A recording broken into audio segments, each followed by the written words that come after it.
of our opponents this week, obviously heading back to Penn State on Sunday, and then we will open it up to questions. Yeah, I'm very excited to get back to it on Thursday night against a very good Akron team. Obviously, Akron's got the ability to have a really great season, and this game is really important to us coming off of the loss against UVA. So we're really geared up for Thursday and excited about that opportunity. Absolutely. All right, we'll go ahead and open it up to questions. Just raise your hand when you're ready to ask.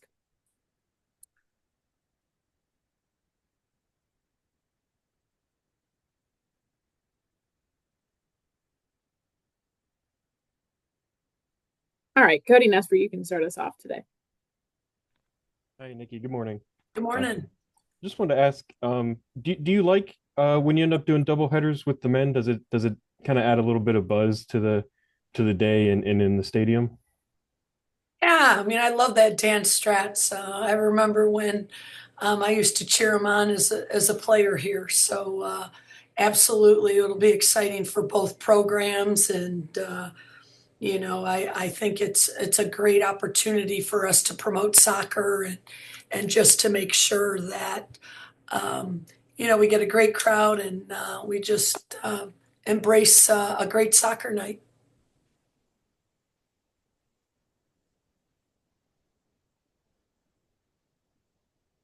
Kevin, you can go up next. Yeah, I think you got, according to the box score, 6 subs into the game against Virginia. Was that kind of what you were hoping to do in terms of numbers? And did you learn anything that maybe you didn't know or were really interested in finding out with some of those backups? Yeah, it's the opportunity we have. I'll call it an opportunity. When we have to play Thursday, Sunday, it's a first wave and then it's a second wave. So as a staff, we really have to understand both those waves and have a high expectation that they can continue the level and the tempo we want to play.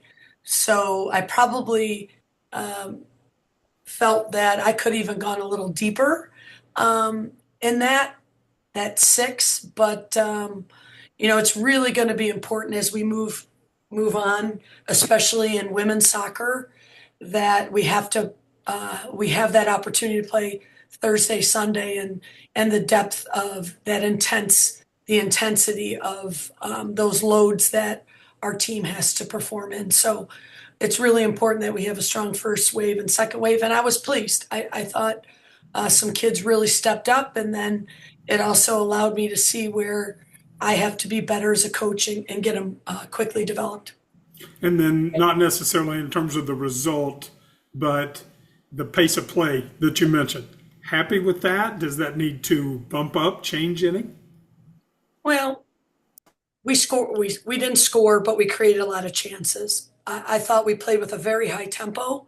There was times when we needed to play with a high tempo, and then we needed to slow things down. And I thought the girls really showed everybody that they could control a majority of the game. Obviously, a team like Virginia, they were definitely pushing. They didn't break us, but we definitely bent in their tempo. Unfortunately, we didn't get the result, but as a coach, we have to be able to finish and we have to get shutouts. So on both ends, I was able to see where we needed to be better. But I thought the speed of the game, there were just moments where we needed to be better. But I thought overall, we did some good things. Ryan, you can go ahead. So, Coach, looking at Akron's schedule, no goals allowed through 2 matches for them. Now, obviously, they probably haven't maybe played the caliber of opponent that you all will present for them. So, what's the recipe then to breaking through against the Zips, and what's the scouting report on them, maybe? I have to be very honest with you. I'm not as educated as my staff. I should get them in and talk and have them talk, but we just really need to focus on what we do right now. And as we all know, we looked at that net And, we just need to be a little bit more precise in that final phase. But also we know set pieces will also be an area that we have to get better. So, that final phase of finishing, entry balls, that type of stuff, we got to get better. And then, I could call Lisa Stoya in here and she could fill in the blanks. Greg, you can go ahead. All right. Yeah, Nikki, because of the way the schedule sets up next month, is there any extra emphasis on this game this week? And really you kind of mentioned it last week when talking about the importance of these home non-conference matches, but, because you're not going to be at home often in September, does that add to the importance of this upcoming match? Absolutely. We obviously want to, and believe that being at home is an advantage, and we want, obviously, Mountaineer Nation came out for us last week. The crowd was great. We just didn't capitalize on that. So yeah, it is going to be very important that we have the ability to get results at home. Quinn, you can go ahead. So obviously Taylor went out with an injury, but how do you get her and Ajane more opportunities, to get shots or shots on goal?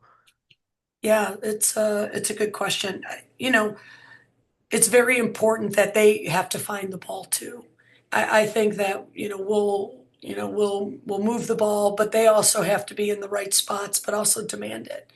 And, we did a little bit of work this past week on that and making sure that in our build, they're in the right channels and the right areas to demand the ball a little bit more. So absolutely, that was something, that I wanted to make sure I was very clear on when we were training this week. Any other questions for Coach this morning? All right, sounds good. Thanks for joining us, everyone. Thanks, everybody. Have a good week. We'll see you Thursday.